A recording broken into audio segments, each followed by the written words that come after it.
Shalom keluarga Saat Teduh yang saya sangat cintai. Bersama dengan tim hari ini, kami siap untuk melayani Anda di dalam hadirat Allah. Kita akan masuk ke hadirat Tuhan sama-sama. Hari-hari ini banyak orang harus mengambil keputusan. Karena itu kita perlu Tuhan. Kita perlu Tuhan dalam setiap langkah hidup kita. Saya bacakan kesaksian. Kesaksian ini membuktikan bahwa Tuhan itu hadir di setiap langkah kita. Mirabel Ivanali bersaksi begini, Shalom Pastor Philip, saya ingin memberi kesaksian tentang betapa dahsyatnya mujizat Tuhan dalam keluarga kami. Sekitar bulan April, Papa didiagnosa menderita penyakit batu empedu dan dirujuk untuk segera dilakukan tindakan bedah. Saya terus doakan Papa, meminta pertolongan, kesembuhan dari Tuhan. Hingga di salah satu ibadah saat teduh bersama, Pastor mendoakan para orang tua yang sedang sakit. Saya imani bahwa Papa akan disembuhkan tanpa adanya tindakan bedah sekalipun. Puji Tuhan, 1 minggu kemudian saya dapat kabar sukacita dari Papa bahwa batu yang ada di empedunya sudah tidak ada lagi. Puji Tuhan, praise the Lord. Yang kedua, waktu SMP saya mengidap radang usus. Pada saat itu sudah sembuh, namun jika saya mengkonsumsi makanan pedas, penyakit saya pasti kambuh. Di bulan Maret April, radang usus sempat kambuh dan lebih parah daripada biasanya. Ketika saya mengikuti ibadah saat teduh bersama, Pastor Philip mengatakan bahwa semua yang mempunyai penyakit, letakkan tangan di tempat yang sakit. Saya letakkan tangan di perut. Pastor doakan dan imani bahwa kesembuhan ada di dalamnya. Puji Tuhan, sejak saat itu radang usus saya nggak pernah kambuh lagi, bahkan saat mengkonsumsi spicy food sebanyak apapun. Praise the Lord. Amin. Puji Tuhan ya, tapi jangan makan yang pedas-pedas terus ya. Fabi. Shalom Pastor, saya Fabi dari Bogor Timur. Desember 2021 ada benjolan di pinggang atas kiri saya sebesar setengah telur. Sejak rutin dengar dan ikut saat teduh bersama, Pastor Philip doakan ada benjolan di leher dan pinggang kering sampai ke akar-akar. Saya langsung nangis dan bersyukur serta imani kalau itu doa untuk saya. Dan saya juga akan sembuh. Puji Tuhan, per Januari tiba-tiba benjolan itu pecah keluar cairan, kempes, dan terus mengecil. Saya percaya benjolan itu tidak hanya kecil, tapi pasti kering sampai ke akar-akarnya dan hilang oleh karena bilur Tuhan Yesus Kristus. Saya semakin cinta Tuhan Yesus dan mau rutin punya waktu untuk memuji menyembah Tuhan Yesus secara khusus dan mau rutin membaca firman-Nya. Haleluya. Senang ya dengar kesaksian orang-orang disembuhkan dan diubahkan. Karen Yuliani. Saya ingin bersaksi tentang bagaimana saya dan suami dibaptis pada tanggal 4 Juni 2022 di Hamburg melalui GMS Mission Trip to Europe kemarin. Semua bermula dari simple komen, saya butuh teman. Saat saya menonton program Saat Teduh Bersama yang berjudul Solusi Depresi. Saya sangat bersyukur dan merasa seperti long lost and now I've been found ketika saya dapat bergabung di CG Germany. Atau GMS punya sel group ya di Jerman. Saya sadar sudah sekian lama meninggalkan Tuhan, hampir 7 tahun lamanya. Yakni sejak saya sekolah, bekerja, dan pindah dari Jakarta ke Germany, karena saya sangat sering merasa kosong dan merasa hidup ini gak ada artinya. Tapi sekarang, suami pun yang awalnya tumbuh tidak mengenal Yesus, akhirnya menerimanya dan mau dibaptis juga. Sekarang kami rindu untuk memberi bagi Tuhan sebagaimana kami sudah menerimanya ketika kami sangat tidak pantas untuk menerima Tuhan. Pastor Philip dan tim, terima kasih untuk saat teduh bersama. Karenanya sangat banyak orang terhilang seperti saya bisa ditemukan kembali. Kami bersyukur untuk saat teduh bersama yang bisa menjangkau kami, sekalipun di tempat yang sepertinya kasih Tuhan sudah jauh dan dingin. God bless you and team. Wah, saya mendapatkan kesaksian seperti ini, hati itu rasa seperti disiram air sejuk. Kayaknya tidak sia-sia semua air mata berdoa bagi jiwa-jiwa. Welcome home untuk setiap Anda yang mengikuti saat teduh bersama. We are family, and this is the presence of God. Let us come to worship Him. Haleluya.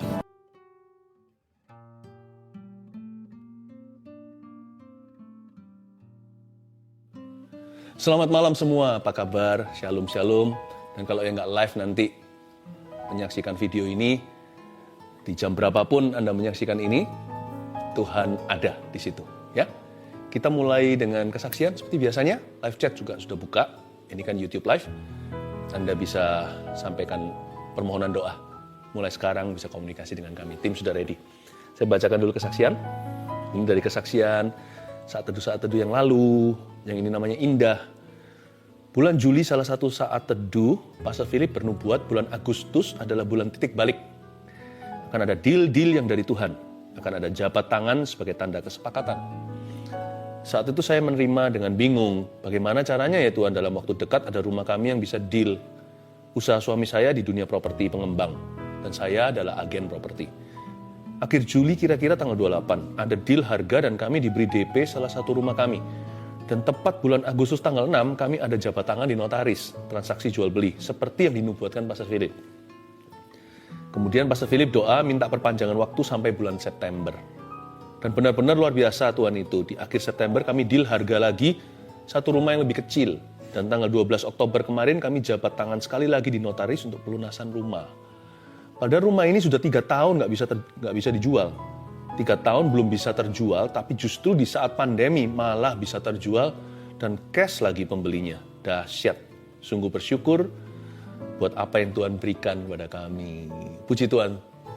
Saya senang sekali mendengarkan orang yang bersyukur ya, Tuhan itu baik. Yang ini kesaksian dari tim live chat, tim doanya. Jadi yang melayani nggak dilupakan ternyata. Give, it will come back to you. Ini agak panjang, kesaksian luar biasa. Kira-kira hampir 1 bulan saya sering gatal-gatal di seluruh badan, rasanya nggak enak. Seperti panas, perih, sampai mau garuk-garuk saja. Puncaknya hari Senin, 12 Oktober, tiba-tiba dilekukan tangan seperti pecah-pecah kering. Lalu mulai mengelupas perih, warna merah dan keluar darah dikit-dikit. Lalu di pergelangan tangan kiri dan semua lengan saya seperti ada kulit mengkerut dan berubah warna jadi coklat seperti kulit kering. Lalu tanggal 14 Oktober saya tugas live chat. Jadi nggak dengerin Ko Philip saat teduh. Tapi saat itu suami saya mengikuti saat teduh bersama Ko Philip. Malam harinya saya sudah tidur, sama suami saya saat teduhnya diputar ulang lagi. Saat di akhir Ko Philip bilang, ada seseorang perempuan yang Anda punya alergi tertentu. Itu ditimbulkan oleh lemak dalam tubuh Anda.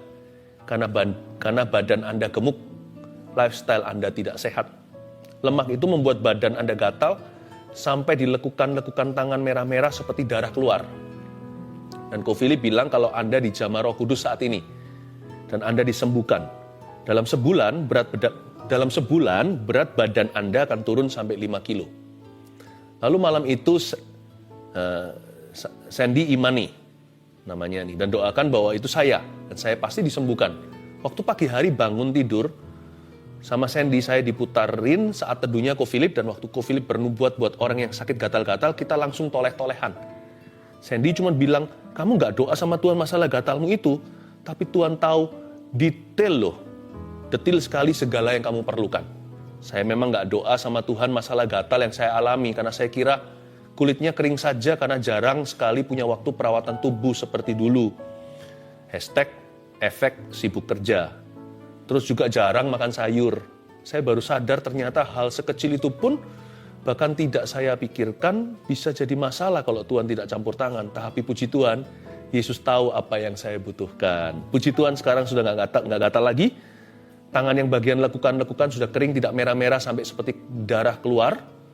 Lalu di lengan juga merah-merahnya sudah kering. Di pergelangan tangan juga perlahan kulit mengkerutnya memudar. Yang pasti sudah nggak perih lagi. Lalu yang lebih wow, berat badan saya setiap hari sedikit-sedikit turun. Belum drastis, tapi sekarang sudah 70 sampai 71 kiloan dari yang sebelumnya 76,4 kilo. Melalui kejadian ini saya belajar bahwa ketika kita belajar hidup sungguh dengan Tuhan, kita nggak usah khawatir tentang apapun, karena Tuhan sendiri yang turun tangan, yang cover kita hingga detil-detil hidup kita. Apa yang kita pikirkan, apa yang kita butuhkan, apa yang kita perlukan, bahkan sampai apa yang tidak kita pikirkan, yang tidak dilihat mata, tapi kita perlukan, Dia yang menyediakannya bagi kita. Vina dan Yoel. Haleluya. Haleluya, saya terharu. Tuhan itu kerjanya dahsyat, nyata sekali. Hari ini giliranmu. Ayo bawa hati untuk menghadap Tuhan Yesus, dan Insta Live juga sudah bergabung. Mari kita semua satukan hati, satukan iman, bahwa pengharapan kita yang pupus kepada Tuhan. Mari kita menyembah. Apa yang paling nikmat saat kita bersaat teduh? Yaitu kalau kita berdoa dan membaca firman bersama-sama dengan keluarga. Saya berharap Anda satu keluarga juga sama-sama sudah siap menerima firman Tuhan hari ini. Saya bacakan dulu kesaksian untuk menguatkan Anda sekalian, sehingga berkat Tuhan akan mengalir dengan limpah bahkan di dalam rumah tangga setiap keluarga Saat Teduh tercinta. Saya bacakan ya. Herlianti memberi kesaksian begini. Sejak saat saya mulai ikut Saat Teduh bersama, saya merasakan mujizat Tuhan. Ketika pastor doakan orang yang asma dan infeksi saluran kantung kemih, saya imani. Dan tanpa sadar saya sering kambuh infeksi saluran kantung kemih. Ternyata setelah didoakan pastor, tidak pernah kambuh lagi. Saya percaya Tuhan Yesus sudah sembuhkan saya. Anak saya dulu, kalau dia batuk dan tidak cepat diberi obat, biasanya bisa sampai sesak nafas. Dokter pernah bilang itu asma. Namun sekarang asma itu sudah tidak kambuh lagi. Walaupun anak saya kena batuk, puji Tuhan Yesus, Ia sudah sembuhkan kami. Terima kasih Tuhan, terima kasih Pastor Philip, Tuhan Yesus memberkati pelayanannya. Haleluya. Asma, batuk, sakit apapun, yang ringan maupun berat, dalam Kristus selalu ada harapan ya. Ibu Linda, saya didiagnosa positif COVID-19 di awal Juni 2021. Awalnya, saya tidak merasa gejala apa-apa. Ketika saya konsultasi dengan dokter penyakit dalam, tidak ditemukan tanda-tanda penyakit COVID-19 itu. Dan saturasi saya pun baik-baik saja. Namun rasa takut dan sakit serupa MAH itu selalu muncul saat subuh. Sakit sekali rasanya, sampai-sampai saya kesulitan untuk bernafas. Suami saya yang berbeda kepercayaan mulai mendoakan saya dan meminta saya mempercayai keyakinannya. Namun saya menolaknya dan tetap teguh percaya bahwa Tuhan Yesuslah satu-satunya juru selamat. Suatu hari ketika saat saya menyaksikan Saat Teduh bersama, Pastor Philip Mantova bernubuat tentang seorang ibu yang minum obat penenang dan obat MAH, ibu itu akan sembuh total. Saya dikuatkan dan beriman bahwa hal itu adalah nubuatan untuk saya. Semenjak hari itu, rasa sakit dan kekhawatiran berlebihan itu perlahan-lahan hilang. Dan saya sudah jarang minum obat lagi. Jiwa saya makin dikuatkan, terutama melalui persekutuan dalam CG. CG di sini cell group ya. Banyak orang memiliki masalah jauh lebih pelik dari saya, tapi kami semua dapat tetap saling menguatkan. Saya percaya hanya Tuhanlah andalan saya. Haleluya. Bukan hanya disembuhkan, tapi juga memperoleh komunitas rohani yang saling menunjang. Puji Tuhan ya, saya berdoa juga keluarga Saat Teduh tidak ada satupun yang yatim piatu rohani. Semua akan menemukannya. Saya percaya Tuhan memberi kita rumah, bukan hanya di sorga, tapi juga di bumi ini, yaitu saudara seiman yang peduli. Elita Siregar, Shalom, saya seorang ibu rumah tangga yang selama 10 tahun dipercayakan Tuhan merawat seorang anak cerebral palsy. Selama 10 tahun itu pula saya terus melanjutkan kuliah, bukan untuk berkarier, melainkan untuk meneliti anak saya. Pada 7 Juli 2021, anak saya meninggal. Saya hampir depresi. Saya merasa semua yang saya lakukan dan harapkan sia-sia dan ingin mati menyusul anak saya. Dalam kedukaan yang dalam tanpa sengaja, tayangan ulang siaran Saat Teduh bersama tentang bebas dari depresi muncul di YouTube. Saya skip, tapi muncul lagi dan lagi. Tanpa minat saya klik dan menonton tayangan itu. Di luar dugaan, firman yang disampaikan saat itu mengubah sikap hati saya. Saya kembali bangkit karena Tuhan belum selesai dengan saya. Kemudian saya ikut ujian CPNS pada tanggal 25 Desember 2021 dan dinyatakan lulus sebagai dosen di salah satu universitas negeri di Depok, Jawa Barat. Saat ini saya yang dahulu hanya seorang ibu rumah tangga telah mulai mengajar di tempat yang baru dan hingga saat ini saya adalah jemaat Saat Teduh bersama Pastor Philip. Haleluya. Puji Tuhan ya, saya hatinya berbunga-bunga kalau mendengarkan kesaksian seperti ini. Ingin segera mencium kaki Yesus dan berkata terima kasih, semua adalah karena perbuatanmu. Kalau orang lain ditolong, keluarga kita juga. Mari kita masuk ke hadirat Allah. Come on guys, let's worship Jesus together. Tuhan, terima kasih, mengucap syukur. Betapa rindu hati kami ini berdiam diri di kaki-Mu. Kami rindu mendengar suara-Mu Tuhan. Tuntun kami. Hari-hari ini kami harus mengambil banyak keputusan tentunya. Hamba bisa merasakan dalam roh, inilah lembah penentuan. Banyak orang harus membuat keputusan ini, keputusan itu. Tuntun keluarga Saat Teduh. Bapak terima kasih, sampaikan sabda-Mu. Sembunyikan hamba di balik salib-Mu. Demi nama Yesus Kristus Tuhanku. Haleluya. Amin. Saya langsung ke firman Tuhan karena firman Tuhan hari ini akan menyelamatkan masa depan banyak orang. Karena kalau kita nggak hati-hati, hidup ini penuh dengan jebakan. Banyak booby trapnya atau banyak yang namanya, apa itu yang namanya ditanam di bawah tanah itu? Namanya ranjau-ranjau daratan. Hidup kita ini di tengah lautan manusia, belum lagi manusia itu sendiri banyak kepalsuan. Kalau nggak hati-hati, ranjau darat maupun lautan sudah terbentang di depan. Kita butuh Roh Kudus, kita perlu tuntunan firman pelita bagi kaki, terang bagi jalan, supaya jangan sampai kita masuk ke dalam jebakan dalam mengambil keputusan. Karena itu judul hari ini adalah menghindari jebakan dalam mengambil keputusan. Mari kita seksama mendengar suara Tuhan, Yosua pasal 9. Ini cerita tentang akal orang Gibeon, ayat 1-14, saya bacakan dulu beberapa ayat lalu berhenti. Ketika terdengar oleh raja-raja di sebelah barat sungai Yordan di pegunungan, di daerah bukit dan sepanjang tepi pantai laut besar sampai ke seberang gunung Libanon, yakni raja-raja orang Het, orang Amori, orang Kanaan, orang Feris, orang Hewi, dan orang Yebus, bergabunglah mereka dengan seia sekata untuk memerangi Yosua dan orang Israel. Berhenti sejenak. Background story atau latar belakang, bangsa Israel sudah masuk ke tanah Kanaan. Kali ini sudah menang perang 1-2 kali, Yeriko, Ai. Lalu mereka masih menghadapi musuh-musuh lagi lebih banyak di depan. Tapi di sini, di titik ini, kilometer sekian, mereka kurang hati-hati. Mereka kurang waspada. Setan itu kalau mau mencuri sesuatu nggak tentu di depan. Bisa di tengah-tengah atau menjelang akhir hidup kita. Makanya hidup itu harus berjaga-jaga dan waspada, kita nggak boleh sok-sokan. Karena kita tahu titik kalah itu bisa di mana saja. Yang penting kita itu mengakhiri pertandingan. Janganlah kita memulai dengan roh, mengakhiri dengan daging. Hampir saja bangsa Israel hancur total. Kalau mereka nggak hati-hati, untungnya Yosua hatinya benar. Salah pun masih bisa berbalik.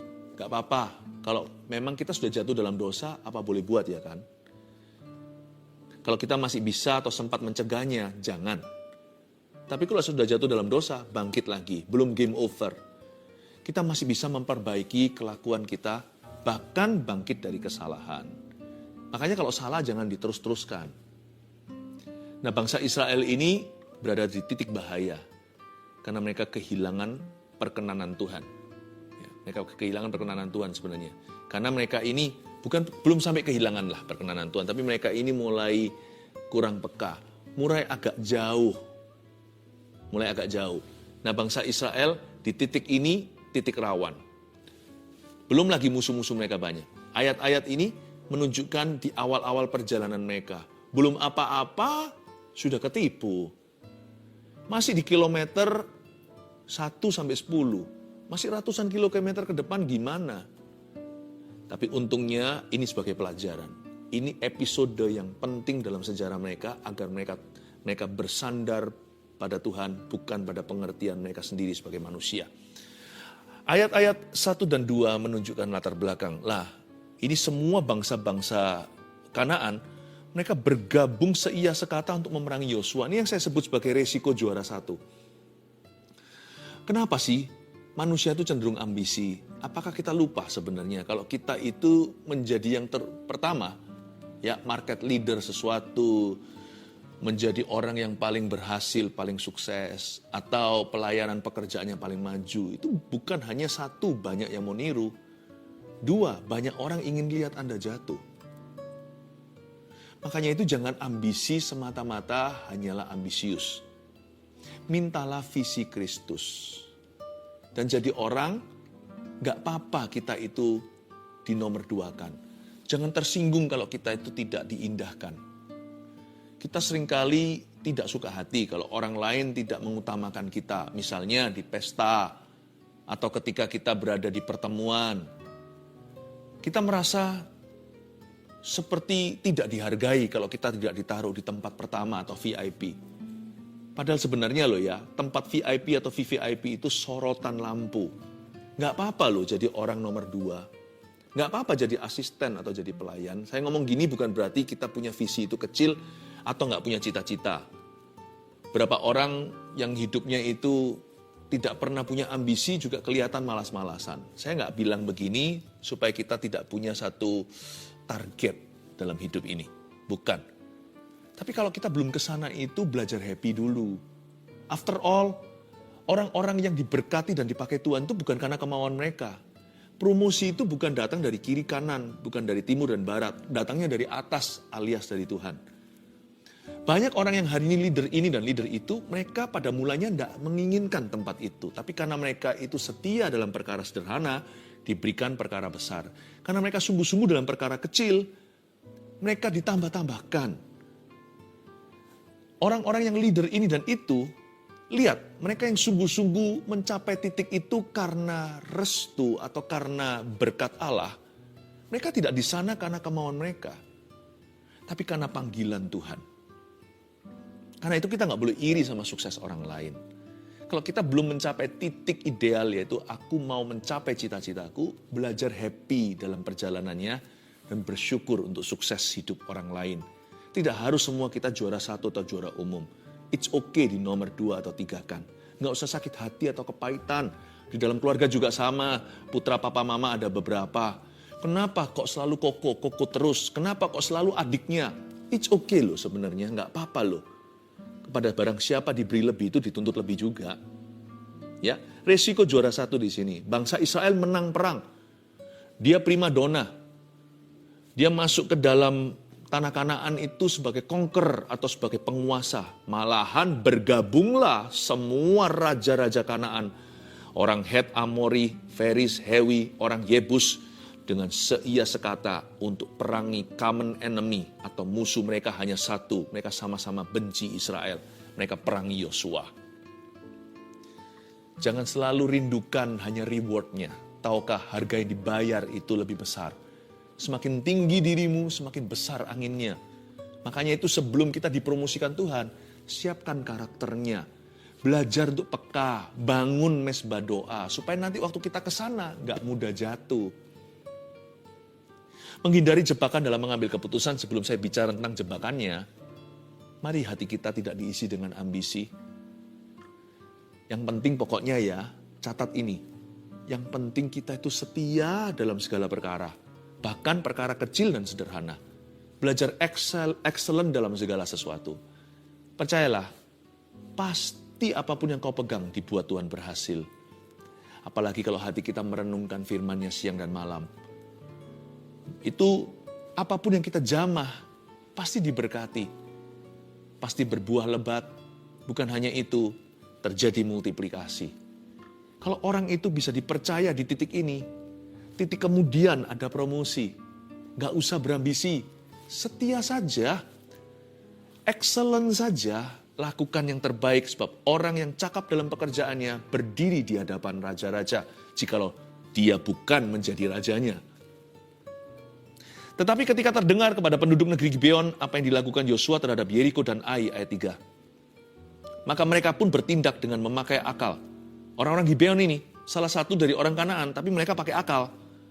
Mereka pergi menyediakan bekal, mengambil karung yang buruk-buruk untuk dimuatkan ke atas keledai mereka, dan kirbat anggur yang buruk-buruk yang robek dan dijahit kembali.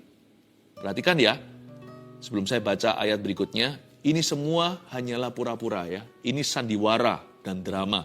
Anggur yang buruk-buruk, kirbatnya, ya, kasut yang udah dirobek, dijahit lagi. Wah, ini semuanya ini pura-pura kelas tinggi, berencana sekali. Mereka semua bertindak memakai akal. Kalau yang lainnya perangi Yosua, Gibeon pakai tipu muslihat. Dan kasut yang buruk-buruk ayat 5 dan ditambal untuk dikenakan pada kaki mereka. Dan pakaian yang buruk-buruk untuk dikenakan oleh mereka. Sedang segala roti bekal mereka telah kering, tinggal remah-remah belaka. Sekali lagi, ini semua sudah di set up. Demikianlah mereka pergi kepada Yosua ke tempat perkemahan di Gilgal. Bangsa Israel ada di Gilgal waktu itu. Berkatalah mereka kepadanya dan kepada orang-orang Israel itu, kami ini datang dari negeri jauh, maka sekarang ikatlah perjanjian dengan kami. Oh, begini loh ceritanya. Orang Gibeon ini licik sekali dan cerdik seperti ular. Mereka tahu bahwa mereka itu ada termasuk bangsa-bangsa yang harus ditumpas. Rekan-rekan mereka yang lainnya, sebaya penduduk Kanaan, raja-raja kota-kota yang lain, mereka semua pakai cara yang vulgar. Mereka angkat senjata, bergabung seia sekata, perangi Yosua. Tapi orang Gibeon pakai akal. Ya. Kreatif sekali saya akui.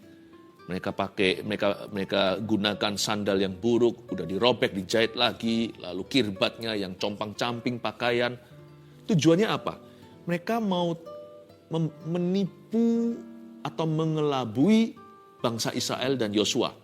Agar bangsa Israel mengikat perjanjian dengan mereka, tentunya ada catch-nya, tentunya ada timbal baliknya. Mungkin mereka menawarkan diri, kami biar jadi hambalah, menjadi tukang rodi. Tapi mereka minta supaya jangan sampai mereka ditumpas. Jadi ada tanda tangan bilateral, ada tanda tangan perjanjian pendamaian. Padahal seharusnya ini bangsa-bangsa yang masuk dalam perjanjian Tuhan sudah diserahkan ke tangan orang Israel dan Yosua. Cerdik ya, pintar sekali. Kira-kira beginilah. Kalau seumpamanya ada seorang salesman menjual kepada Anda sesuatu yang harusnya sudah jadi milikmu, nah itu namanya menipu. Contohnya, Anda beli produk saya ini, lalu ada bonusnya. Ya, zaman-zaman dulu beli sabun cuci, lalu dikasih juga piring ekstra. Tapi kadang-kadang siapa tahu ada customer yang lugu. Sabun cucinya dijual harga sepantasnya. Tapi piringnya dijual terpisah, padahal itu bonusnya. Bu, piring ini bagus loh bu, begini-begini. Oh iya ya, berapa? Saya jual murah deh sama ibu, segini aja. Dia beli, berarti dia bayar 2 kali. Dia bayar sabunnya, dia bayar piringnya. Harusnya tadi, deal asli, dia beli sabun, dapat piring sekalian. Ini harusnya sudah menjadi milik Yosua. Ini menjadi bangsa-bangsa yang harus tunduk emangnya. Kenapa kok sekarang Yosua harus teken perjanjian? Itu ada timbal baliknya. Berarti kalau mereka menjadi hamba, Yosua juga harus memberi perlindungan. Berarti ada investasi militeri. Tentaranya harus komitmen untuk memberikan penjagaan. Berarti Yosua otomatis seperti mengadopsi satu bangsa di Kanaan. Yang ini ada apa-apa, mereka harus subsidi. Kalau ada perang, mereka harus subsidi tentara untuk menjaga. Ditambahkan tenaga beberapa satpam di sana atau pasukan security-nya. Itu kan perlu makan. Itu kan mengambil devisanya Yosua. Itu kan juga berarti ambil dari pajaknya orang Israel. Contohnya, misal ini ilustrasinya. Buat apa? Seharusnya sudah for free kok. Yosua tertipu kali ini. Tertipu. Memang betul gini loh, dalam hidup ini ya. Di dalam hidup ini ayat 4 tadi, maka mereka pun bertindak dengan memakai akal. Mau gak mau saya akui, di hidup, di masyarakat, di dunia yang telah jatuh dalam dosa ini, terlalu banyak tipu muslihatnya. Lebih banyak kepalsuan di bumi ini daripada kebenaran. Ya.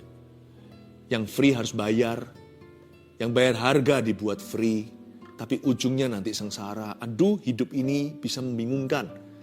Makanya kita perlu Tuhan. Karena perjalanan hidup kita itu tidak bebas jebakan. Yosua masuk Kanaan. Garang-garang, jahat-jahat, orangnya kejam-kejam. Tapi dia gak hanya menghadapi beruang dan macan. Dia gak hadapi singa yang meraung-raung. Tapi juga dia hadapi ular yang cerdik dan berbisa. Ketemulah dia dengan Gibeon. Aduh, sayangnya. Hari itu dia kurang peka. Kenapa dia kurang peka? Nanti saya jelaskan. Ada alasan mengapa kita itu terjebak oleh situasi dan keadaan. Mengapa kita bisa terjebak oleh diri sendiri dan pikiran kita serta perasaan. Itu karena di hati kita sudah terpukau dengan sesuatu. Kita sudah tertipu dari dalam sini. Nanti saya akan tunjukkan area-area tipuan yang harus Anda dan saya waspadai. Supaya dalam mengambil keputusan, janganlah kita salah membuat pilihan. Ayat 7, tetapi berkatalah orang-orang Israel kepada orang-orang Hewi itu, barangkali kamu ini diam di tengah-tengah kami. Bagaimana mungkin kami mengikat perjanjian dengan kamu? Ayat 7, bukan Yosua ya, orang-orang Israel, timnya. bilang begini sama orang Hewi atau orang Gibeon itu. Tunggu dulu, saya kok nggak srek ya? Something is off. Waktu dia lihat, iya sih, kirbat anggurmu lapuk, sandalmu sudah rusak, bajumu compang-camping. Tapi saya nggak semudah itu percaya kayaknya. Mereka sudah merasa di dalam spiritnya. Bukankah mereka itu umat pilihan Allah, ada roh Tuhan terlibat dalam hidup mereka.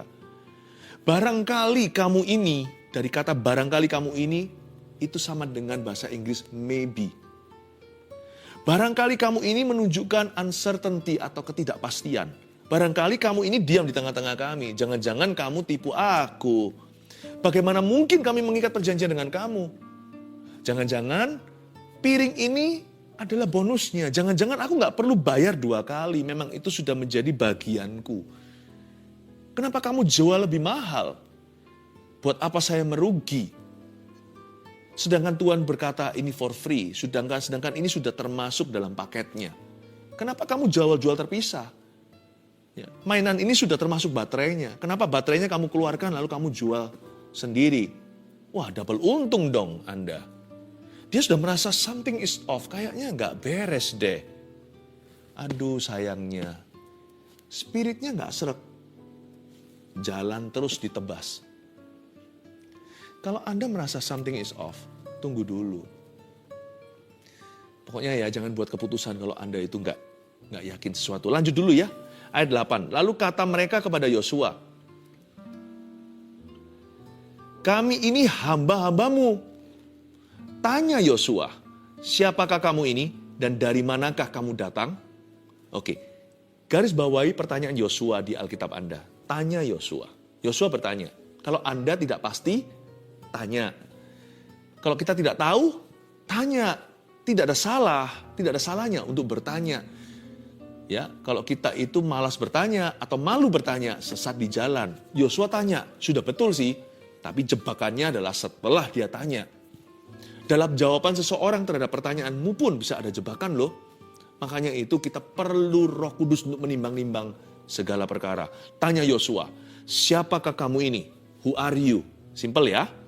Dan dari mana kamu datang? Seperti kalau orang berkenalan, kita selalu tanyakan, what is your name? Atau dengan kata lain, siapakah Anda? Where do you come from? Bahasa Inggrisnya. Oh, kamu dari mana? Oh, aku orang Jakarta. Oh, aku orang Medan. Oh, aku orang Surabaya. Tanya Yosua, siapakah kamu ini dan dari manakah kamu datang? Jawabannya kan harusnya sederhana. Nama saya, bla bla bla. Kami orang Hewi atau dari suku Gibeon. Kami itu datang dari mana? Kan harusnya beritahu. Langsung aja jawab fakta. Tapi ayat 9 di sini jebakan. Jawab mereka kepadanya. Dari negeri yang sangat jauh hamba-hambamu ini. Datang karena nama Tuhan Allahmu. Sebab kami telah mendengar kabar tentang dia, yakni segala yang dilakukannya di Mesir. Tunggu dulu. Ayat 9 jawaban mereka tidak sebut nama. Dan juga tidak ada alamatnya. Udah dari depan harusnya fishy dan sketchy. Harusnya kita bisa mencium ada sesuatu yang tidak jelas di udara. Mereka berkata, dari negeri yang sangat jauh, hamba-hambamu ini. Wah, tersanjung Yosua, apalagi kalau orang itu punya gambar diri yang kurang matang. Dahulu orang yang tidak punya, sekarang tiba-tiba kaya. Wah, suka dielukan, suka pamer. Jangan lupa ya, Yosua dahulu kala mereka semua adalah ex-slaves atau semuanya adalah bekas budak di Mesir. Jadi kali ini ketika orang membudakkan diri dengan mereka dan menyebut dirinya, kami ini hambamu, berarti kan dia Tuhan. Jangan cepat-cepat terpukau, jangan lekas-lekas senang. Fokus saudaraku, kalau mau membuat keputusan, fokus pada kebenaran yang Anda cari. Jangan pakai embel-embelnya, emosinya, perasaannya. Jangan pakai embel-embelnya. Fokus pada objektifmu, goal targetnya semula apa. Fokus pada pertanyaanmu. Fokus pada pertanyaan Anda. Yosua ternyata sehebat-hebat dia kurang pengalaman. Mudah distracted. Atau mudah sekali untuk diambil alih konsentrasi. Dia gampang gak fokus. Hari-hari ini bahasanya apa? gagal fokus itu apa? Gafol atau apa? Gagal fokus. Salfok ya, salah fokus. Yosua salah fokus. Saya ulang lagi tanya Yosua, siapakah kamu ini dan dari mana kamu datang? Jawabannya, kami ini hamba-hambamu. Nah, apa hubungannya? What's your name ya? Tell me your name. What's your name kok berkata, kamu Tuanku, aku ini kan cuma hamba. Aku belajar banyak loh dari kamu. Saya belajar banyak dari Tuhan. Wah, Tuhan ini idola saya. Saya ngefans. Tunggu dulu. Jangan berbunga-bunga. Go back to the question. Wait. Anda belum jawab saya ya. What's your name? Lihat mata saya, beritahu namamu, dari mana kamu datang, supaya saya tahu kamu jujur atau menipu aku. Yosua terbuai. Udah, buram. Bukan hanya itu, hamba-hambamu ini datang karena nama Tuhan Allahmu. Wah, cepat sekali dia rasa tersanjung. Wah, Allah kami. Jangan gampang-gampang percaya kalau orang berkata, loh aku ini Kristen loh sama dengan kamu. Kalau dia memang betul Kristen, yang dia tonjolkan bukan status, apalagi kalau belum kenal. Yang dia tonjolkan adalah buah dan bukti. Jikalau ada anak Tuhan mau jual sesuatu sama kita, jangan pakai label Kristennya. Apa hubungannya dengan produknya? Produk itu bagus nggak bagus kan produknya. Anda beritahu terus terang aja terbuat dari apa, efek sampingnya. Ya kan? Apakah harganya itu layak dengan itu? Kalau Anda mau tanya, jangan sungkan karena dia itu mengaku-ngaku anak Tuhan. Atau ada juga yang berkata, waduh, saya mau loh, saya simpatik sekali dengan agama Anda. Saya kepingin kenal Tuhanmu. Wah, kita sudah langsung salah tingkah. Rasanya kayak, wah bangga sekali loh. Tuhan kita itu ada yang terima. Allah kita itu punya, Tuhan kita itu dikagumi oleh orang lain yang bukan dari kepercayaan yang sama. Nggak usah. Sebab Tuhan kita itu tidak murahan. Demikian pula jangan jadikan imanmu sebagai tameng sesuatu atau bersembunyi. Malahan kalau orang itu bukan fokus ke produknya, terus bicara tentang imannya, padahal agenda semula adalah menjual produknya. Curiga. Malah kalau sampai ada orang tahu saya ini siapa, saya malah akan dorong dia dan minta mohon agar dia periksa dulu supaya nanti kalau ada apa-apa fair di depan, supaya jangan sampai nanti Tuhanku dicela atau profesi saya. Ini enggak. Yosua langsung flatter dalam bahasa Inggrisnya. Tersanjung dia. Wah, karena ini adalah tanah penyembah berhala, tiba-tiba Allah Israel dipuji. Hamba-hambamu ini datang karena nama Tuhan Allahmu. Wah, senang dia. Sebab kami telah mendengar kabar tentang dia, yakni segala yang dilakukannya di Mesir ayat 10, dan segala yang dilakukannya terhadap kedua raja orang Amori itu di seberang sungai Yordan, Sihon, Raja Hesibon, dan Og, Raja Basan yang diam di Ashitarot. Tunggu ya, apa hubungannya dengan pertanyaan Yosua? Ya, kalian dari mana? Kalian namanya siapa? Oh, aku dengar loh, Tuhanmu itu gagah perkasa. Apa yang terjadi dengan Og, Raja Basan, Sihon, orang Raja Hesibon, bahkan di Ashitarot. Apa hubungannya? Dia makan pujian mentah-mentah. Sebab itu para tua-tua kami dan seluruh penduduk negeri kami berkata kepada kami demikian. Bawalah bekal untuk di jalan dan pergilah menemui mereka dan berkatalah kepada mereka, kami ini hamba-hambamu, maka sekarang ikatlah perjanjian dengan kami. Inilah roti kami. Masih panas ketika kami bawa sebagai bekal dari rumah pada hari kami berangkat berjalan mendapatkan kamu. Tetapi sekarang lihatlah, telah kering dan tinggal remah-remah belaka. Buat apa pembuktian diri? Kalau kita melihat orang yang terlalu banyak pembuktian diri, kita harus mikir 2 kali apa yang dia sembunyikan. Inilah roti kami. Masih panas loh. Ketika kami bawa sebagai bekal dari rumah, kami berangkat berjalan mendapatkan kamu. Tapi sekarang lihatlah, garis bawah itu. Tetapi sekarang lihatlah. Lihat. Tipuan mata seperti magic show. Anda lihat, hilang. Loh, ada lagi di sini bolanya. Hilang lagi. Dia mau Anda fokus ke situ. Ayat 13, inilah kirbat-kirbat anggur yang masih baru ketika kami mengisinya. Inilah pembuktian lagi. Tetapi lihatlah, garis bawahi, lihatlah telah robek. Dan inilah pakaian dari kasut kami semuanya telah buruk-buruk karena perjalanan yang sangat jauh itu. Saya garis bawahi 2 kali ayat 12 dan 13 ada bunyi, lihatlah. Look here. Ketika kita mau mikir gini, enggak, lihat sini, Bapak lihat ini. Lihat ini. Lalu orang Israel mengambil bekal, ayat 14, sedih sekali. Lalu orang Israel mengambil bekal orang-orang itu, tetapi tidak meminta keputusan Tuhan.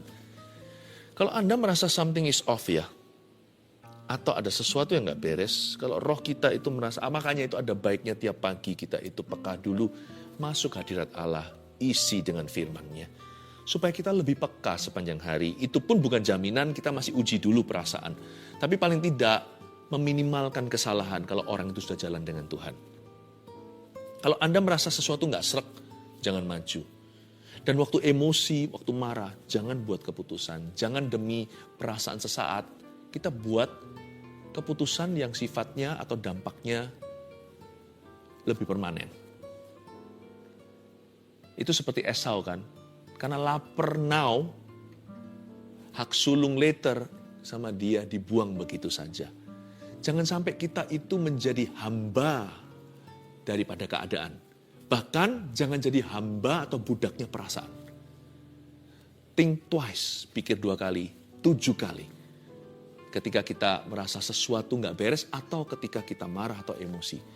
Jangan buat keputusan berjangka panjang.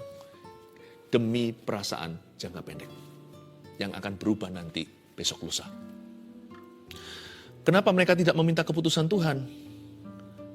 Mereka langsung aja ambil bekal orang itu mentah-mentah. Menghindari jebakan dalam mengambil keputusan nomor 1, saya kasih rangkuman. Kalau merasa tidak yakin, jangan putuskan sekarang. Ada hal-hal yang bisa diputuskan langsung. Tapi keputusan-keputusan yang begitu penting dan besar, tidak ada salahnya untuk beli waktu dan berkata, tunggu ya, saya akan doakan ini dulu atau pikirkan. Kalau bahasa doa terlalu rohani, saya pikirkan dan pertimbangkan. Nanti setelah itu urusan Anda doakan, lalu Anda bisa diskusi dengan seseorang. Kalau merasa tidak yakin, jangan putuskan. Jangan putuskan sekarang, cepat lambat tapi harus memutuskan. Jangan jadi orang pelin-pelan. Nomor 2, jangan terpengaruh oleh yang nampak mata. Atau pujian manusia. Hati-hati dibuai dengan yang namanya yang dikipas, dibuai dengan kata-kata yang manis. Memang tidak semua pujian itu jahat. Tapi pujian yang baik pun juga harus bisa kita handle dengan baik. Apalagi pujian yang sifatnya adalah tipu muslihat. Makanya hati orang yang suka mencari pujian yang sia-sia, orang itu sudah masuk jebakan sebelum jebakan itu ada. Tapi kalau hati kita puas dengan apa kata Tuhan, bukan berdasarkan opini manusia, kita jalan kemana-mana itu, hati kita lebih peka. Jangan terpengaruh oleh yang nampak mata atau pujian manusia. 3, komunikasi dengan tim dan cari kehendak Tuhan. Yosua kok tidak komunikasi dengan baik dengan timnya yang sudah merasa ada sesuatu yang nggak beres. Dan timnya kok juga tidak bertukar informasi dengan Yosua.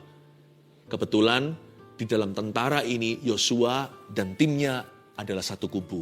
Anda satu kubu sama siapa yang bisa Anda jadikan lawan bicara yang baik? Suami dan istri hendaknya seperti Priskila dan Aquila, bukan Ananias dan Safira. Alangkah baiknya Anda berdua, suami dan istri, bertumbuh sendiri-sendiri dalam Kristus meskipun ada mesbah keluarga. Sehingga suami dan istri nggak pernah ditemukan dalam kondisi yang salah bersamaan. Yang suami marah, istri lagi sabar. Sebaliknya waktu istri emosi, suami yang bisa ngerem-ngerem. Begitu bisa jadi lawan bicara. Libatkan timmu, jangan sendiri, karena kita tidak cukup sendirian, tidak ada orang yang selengkap itu. Misalnya juga bisa orang tua yang menjadi tempat nasihat. Berbahagialah orang yang punya orang tua yang takut akan Tuhan. Sekalipun ada orang tuanya yang nggak Kristen pun, kalau mereka bijaksana, bukan perkara rohani ya, apalagi jalan keselamatan, mereka perlu kenal Injil dulu. Tetapi ada hal-hal yang common sense, hal-hal yang sifatnya pengetahuan umum, dengarkan mereka. Tunduk sama mereka. Saudara seiman, mungkin hamba-hamba Tuhan. Makanya itu di gereja kami ada yang namanya cell group atau connect group, CG itu. Di situ supaya kita bisa menemukan tempat-tempat istirahat hati, iman, dan juga besi menajamkan besi, seorang menjaga yang lainnya. Pasti nanti akan ada keakraban-keakraban dan ada hubungan-hubungan yang dijalin oleh Roh Kudus.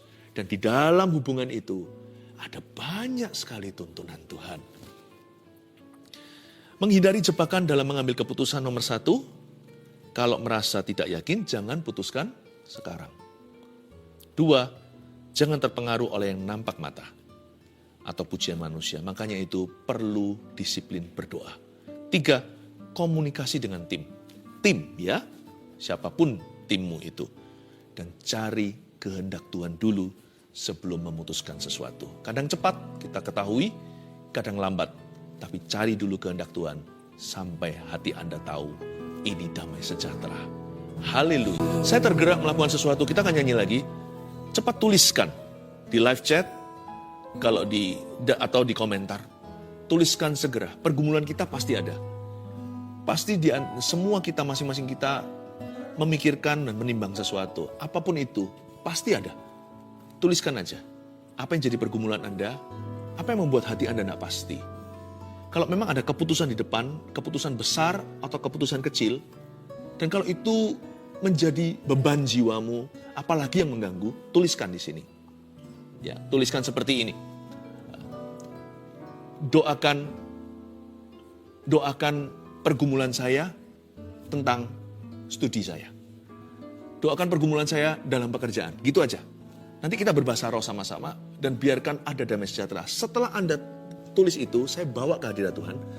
Saya yakin nanti akan ada tuntunan radar Kristus juga dalam bentuk damai sejahtera untuk memilih. Anda akan merasa serak sesuatu. Itu tiba-tiba aja. Itu kasih karunia akan diberikan nanti. Bukan hanya itu, bahkan kita minta peneguhan-peneguhan demi konfirmasi akan muncul dan bermunculan. Tapi pakai akal budi juga untuk memikirkan dan menimbang-nimbang opsi. Tapi pada satu titik kan harus ketok palu. Di situ biar damai sejahtera Tuhan akan meneguhkan. Bahkan peneguhan-peneguhan dan konfirmasi-konfirmasi akan tiba juga. Doakan pergumulan saya dalam titik-titik. Dalam pernikahan. Dalam mendidik anak. Dalam pelayanan. Dalam studi. Tuliskan seperti itu. Kita akan bawa ke hadirat Tuhan. Kita doakan. Oke? Welcome di saat teduh yang sudah dinanti-nantikan semua orang. Hari ini kita mau masuk hadirat Tuhan, minta Tuhan menguji hati kita. Sehingga hati kita senantiasa dibersihkannya. Sebelumnya saya bacakan kesaksian terlebih dahulu untuk menguatkan iman setiap orang yang bergumul dengan sesuatu. Yang ini dari Jasmine di New York. Shalom Pastor Philip dan tim. Saya tinggal di New York hampir 10 tahun bersama keluarga. Di sini saya pelajar dan mengambil sekolah kedokteran. 2 tahun terakhir ini adalah masa yang sangat sulit untuk saya karena nilai ujian screening untuk masuk sekolah kurang baik. Dari apply sekian banyak sekolah, saya tidak dapat interview. Saya merasa lelah dan mau menyerah untuk menjadi dokter. Tapi Tuhan Yesus kita sangat baik dan selalu tepat waktu di dalam bekerja. Di salah satu saat teduh Pastor Philip di awal tahun ini, saya dengar bahwa ada anak yang akan masuk sekolah kedokteran. Pastor Philip bilang untuk coba lagi dan jangan menyerah. Pastor juga bilang, selamat, Anda akan menjadi dokter. Di saat itu hati saya tergerak untuk berdoa dan meminta, serta mengimani bahwa itu juga rencana Tuhan Yesus untuk saya. Singkat cerita, saya sudah diinterview dan diterima di sekolah kedokteran di Amerika 1 bulan yang lalu dengan beasiswa yang cukup besar. Lalu ada lambang smile-nya. Tuhan Yesus sungguh sangat baik, bisa menyampaikan isi hatinya lewat Pastor Philip. Terima kasih Pastor dan tim GMS. Semoga kesaksian ini bisa menguatkan para pelajar yang mau merintis karirnya. Tuhan Yesus selalu punya rencana yang baik dan Dia selalu tepat waktu. Amin. Senang ya? Nah, nanti kalau sudah jadi dokter, gak boleh lupa sama Tuhan. Selalu lakukan kehendak Tuhan melalui profesi Anda. Elizabeth. Bulan Desember saya mengaminkan apa yang saya dengar dari Pastor Philip tentang tiroid yang disembuhkan oleh Tuhan Yesus. Waktu itu hasil ekografi tiroid stadium 4. Karena banyak masalah, saya menunda cek ke dokter spesialis. Tapi saya percaya Tuhan sanggup sembuhkan. Tepatnya tanggal 29 Maret saya akhirnya ke dokter spesialis dan saya melakukan tes scintigraphy pada 6 April di rumah sakit. Puji Tuhan, hasilnya menunjukkan tidak ada tiroid. Semuanya normal, sungguh tidak berkesudahan, kasih setia Tuhan. Terima kasih Pastor Philip dan tim atas pelayanannya. Lisa Anggraini. Saya ingin bersaksi tentang kebaikan Tuhan. Sekitar awal Maret, saya terserang vertigo yang sangat parah sehingga harus dilarikan ke rumah sakit untuk dirawat sementara. Setelah itu rasa pusing dan sakit di kepala tidak kunjung hilang selama 2 minggu. Saat mendengarkan Saat Teduh tanggal 13 Maret 2021, Pastor Philip mendoakan agar penyakit vertigo beserta semua gejalanya dipatahkan dan disembuhkan dalam nama Yesus. Saya imani itu untuk saya. Seketika itu juga rasa pusing dan tidak enak di kepala saya hilang seketika. Saya bersyukur tidak pernah kambuh lagi hingga hari ini. Tuhan itu baik. Terima kasih atas pelayanan pastor beserta seluruh tim. Puji Tuhan, banyak orang mengalami mujizat. Mari kita doakan hari ini giliran Anda yang menanti-nantikannya. Tapi sebelumnya, mari bawa hati kita, biar Tuhan selidiki, biar Tuhan murnikan, dan biar Tuhan menjamahnya. Haleluya. Tablet ini tumbang tangan, tapi sebelumnya saya beritahu apa yang saya rasakan. Saya rasakan ada di antara Anda, tidak sedikit sebenarnya, yang bergumul dengan penolakan manusia. Sebagian disakiti teman, pacarnya, atau ex-nya, bahkan suami atau istrinya. Dan tidak sedikit juga yang berurusan batinnya dengan orang tuanya. Selama ini Anda hanya merasakan kesepian. Yang Anda rasakan ya lumrah sebagai manusia sebelum dengar firman seperti ini. Yang Anda terus rasakan adalah penolakan mereka. Hari ini bertobatlah. Hari ini bertobatlah. Bilang sama Tuhan Yesus, ampuni aku selama ini aku lihat lubang donatnya. Sementara selama ini kau selalu menungguku, menyambutku, engkau membelai aku. Saya bisa rasakan di belakang saya ini seperti semutan. Dan saya tahu hal-hal seperti ini peka. Ini bukan perasaan saja, bisa saja fisik. Tapi bisa saja tubuh saya menangkap sinyal-sinyal hadirat Tuhan ada di sini. Seperti ada belayan-belayan. Saya rasakan belayan itu sebenarnya untuk Anda. Saya hanya menjadi kepanjangan lidah. Lalu di antara Anda sekarang, beberapa orang merasa seperti di lehernya sini, seperti ada sesuatu yang naik turun. Tiba-tiba semua kebencian, penolakan, kepahitan itu muncul semua ke permukaan. Naik turun. Seperti ada sesuatu yang mau dikeluarkan, seperti mau muntah. Di sebelah sini, naik turun. Anda merasa Anda adalah anak tertolak. Anda merasa Anda adalah istri tertolak. Ayo cepat-cepat sekarang berdoa. Kalau itu adalah Anda. Kalau itu adalah Anda. Sekarang ulurkan tangan ke depan aja sambil saya pegang tablet ini dan sekalian mendoakan untuk semua orang. Ulurkan ke depan. Tuhan Yesus. Bilang sama saya, Tuhan Yesus. Ampuni aku selama ini lihat lubang donatnya. Mulai hari ini yang kurasakan adalah kasih-Mu. Bukan penolakan manusia. Yang kurasakan adalah penerimaan Allah. Terima kasih Engkau sayang padaku. Aku tidak mau berhubungan lagi dengan roh kepahitan ini dan roh penolakan ini. Aku putuskan di dalam nama Yesus. Aku perintahkan setiap roh penolakan untuk meninggalkan orang-orang itu sekarang. Di dalam nama Yesus Kristus. Keluar. Di dalam nama Tuhan Yesus Kristus. Tinggalkan orang-orang yang kau jajah bertahun-tahun ini. Kau roh penipu, roh najis, roh kepahitan, roh penolakan yang naik turun di leher orang itu. Seolah-olah semua gelembung itu keluar, semua memori itu datang. Aku perintahkan di dalam nama Yesus untuk kau meninggalkan mereka.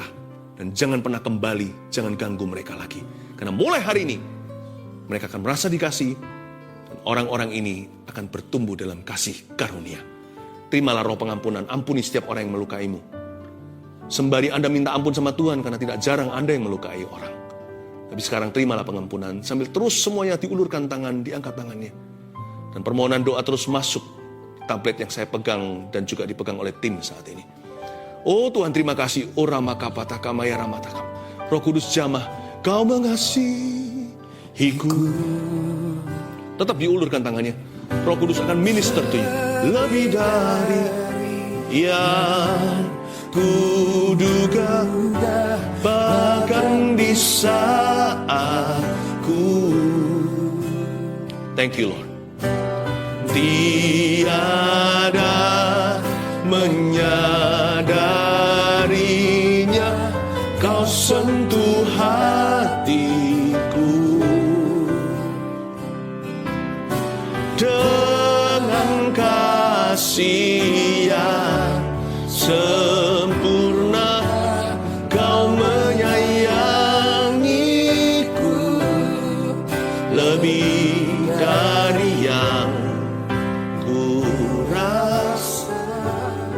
Saudara-saudara yang mau berdoa untuk memperoleh keturunan yang selama ini belum diberkati dengan momongan, Anda letakkan, kalau suami istri di sini, kalau Anda sama-sama saat teduh, please gandeng tangan.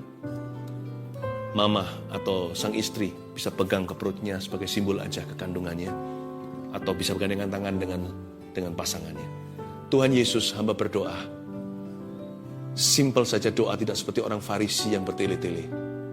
Aku berdoa untuk momongan yang dari Engkau, yang terbaik dari yang pria maupun yang wanita, dari suami maupun istri. Ya Tuhan Yesus, Kau titipkan ke dalam kandungan itu.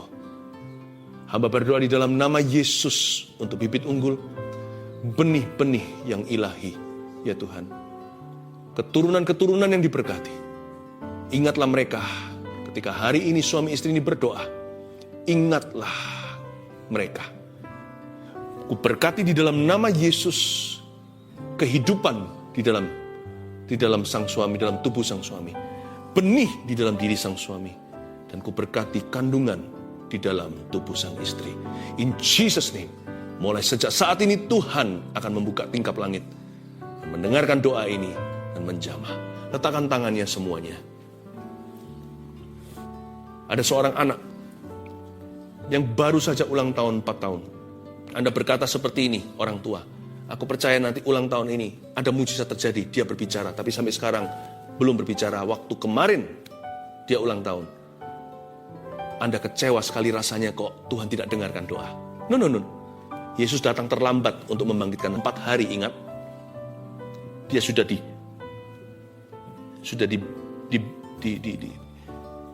pakai kain kafan, tetapi Tuhan Yesus tidak pernah terlambat.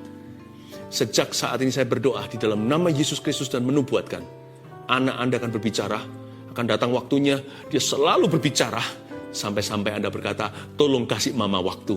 Sebab anak ini akan suka ngoceh, suka cerita, suka ketawa. Terimalah untuk keluarga Anda di dalam nama Tuhan Yesus Kristus. Haleluya.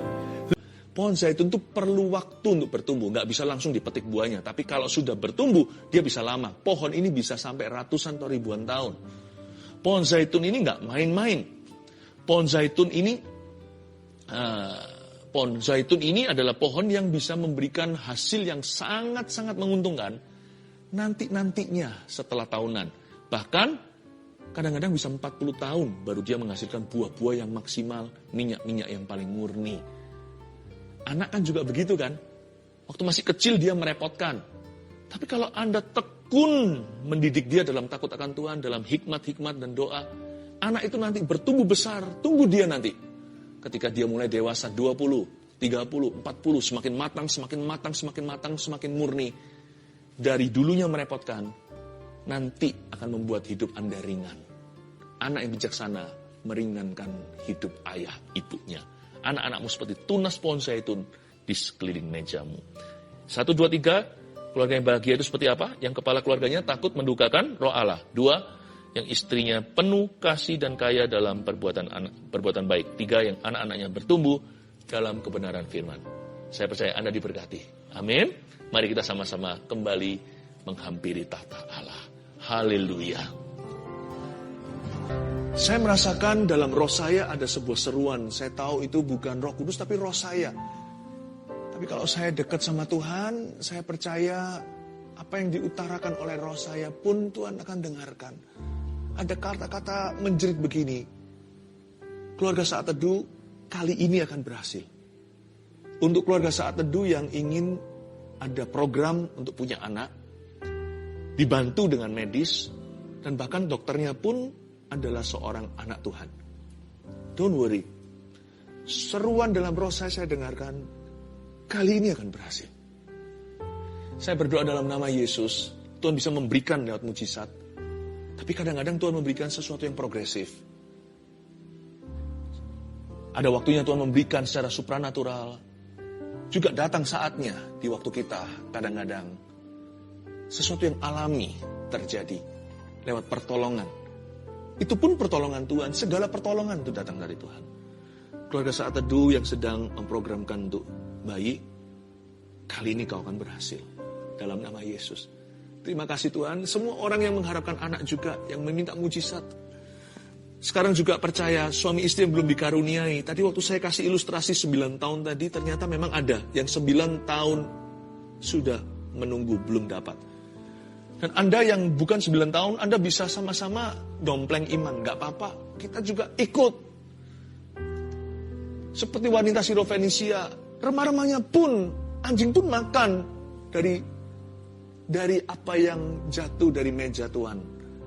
Saya percaya ini juga untuk saya. Siapapun yang berdoa hari ini untuk keturunan yang belum mendapatkannya sekian lama, mari kita berdoa dalam nama Yesus. Bapak, aku imani suara bayi di rumahnya pasangan ini. Dalam nama Yesus berikan Tuhan tunas-tunas pohon zaitun di sekeliling meja mereka. Mulai hari ini jangan kasih satu saja, beri lebih Bapak. Dalam nama Yesus Kristus, bahkan akan ada yang mengandung twins, padahal tidak ada sama sekali sejarah anak kembar dalam keluarganya. In Jesus name, dalam nama Yesus. Terima kasih Tuhan. Kami mengucap syukur kepadamu. Semua yang memasukkan permohonan-permohonan doa lewat live chat dan komentar di kolom komen, saya berdoa semuanya untuk mengulurkan tangan ya. Kita sama-sama mengulurkan tangan. Dengan demikian kita seperti bergandeng tangan. Bapak, aku tumpang tangan dalam nama Yesus. Hamba minta ya Tuhan, mujizat yang dinanti-nantikan untuk mereka. Hari inilah hari yang dijadikan Tuhan. Mari kita bersuka cita di dalamnya Tuhan Bapa yang baik. Aku percaya keluarga Saat Teduh masing-masing memperoleh satu rahmat dari Engkau. Hari ini ketika kami Saat Teduh bersama. Kasih satu rahmat, kasih satu berkat. Dalam nama Yesus. Haleluya, haleluya, amin.